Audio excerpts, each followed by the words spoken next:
सहाय्यक म्हणून नवीन नोंदणी कशी करावी? पीक पाहणी प्रक्रियेसाठी सहाय्यकांची नोंदणी कशी करायची ते समजून घेऊया. महसूल विभाग निवडणे. आपला महसूल विभाग निवडा. हिरव्या बाणाच्या बटनावर क्लिक करा. आता पाहूया लॉग इन प्रक्रिया.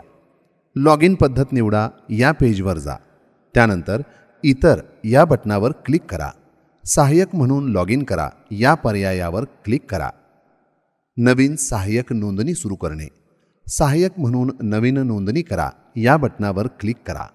पुढील माहिती प्रविष्ट करा. पहिले नाव, त्यानंतर आडनाव, आपला मोबाईल नंबर आणि ईमेल ID. त्यानंतर पुढे जा या बटनावर क्लिक करा. आता पाहूया OTP पडताळणी. नोंदणीकृत मोबाईल क्रमांकावर पाठविलेला OTP प्रविष्ट करा.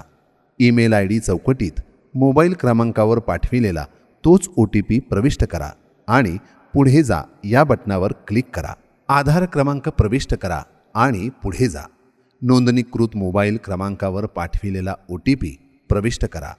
महत्त्वाची टीप: आधार क्रमांक प्रविष्ट करणे बंधनकारक नाही. तुम्ही आधार न टाकताही पुढे जाऊ शकता. आता आपण पाहणार आहोत पासवर्ड सेट करणे प्रक्रिया. हवा असलेला पासवर्ड प्रविष्ट करा. पासवर्ड पुन्हा प्रविष्ट करा. यानंतर पुढे जा या बटनावर क्लिक करा. आता आपण पाहणार आहोत विभाग, जिल्हा, तालुका, गाव निवडणे प्रक्रिया. या ठिकाणी विभाग आपोआप दिसेल. प्रथमतः जिल्हा निवडा, तालुका निवडा, गाव निवडा आणि पुढे जा या बटनावर क्लिक करा. बँक खाते माहिती प्रविष्ट करणे प्रक्रिया. प्रथमतः बँकेचे नाव प्रविष्ट करा. बँक खाते माहिती प्रविष्ट करणे. बँकेचे नाव प्रविष्ट करा. त्यानंतर शाखा कोड प्रविष्ट करा. IFSC कोड टाका. बँक खाते क्रमांक प्रविष्ट करा आणि पुढे जा या बटनावर क्लिक करा.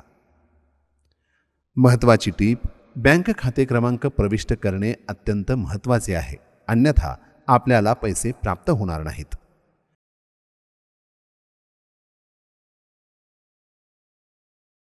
शासन निर्णय आणि सहाय्यक जबाबदारी याविषयीची प्रक्रिया आता आपण जाणून घेऊया. शासन निर्णय अर्थात GRची माहिती.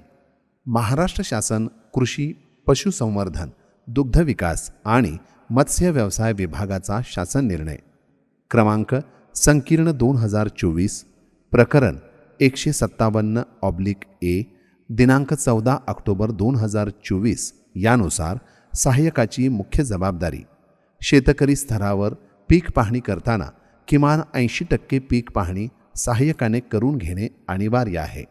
सहाय्यक नोंदणी यशस्वी आणि निष्कर्ष. या प्रक्रियेद्वारे सहाय्यक पीक पाहणी DCS मध्ये नोंदणी करू शकतात.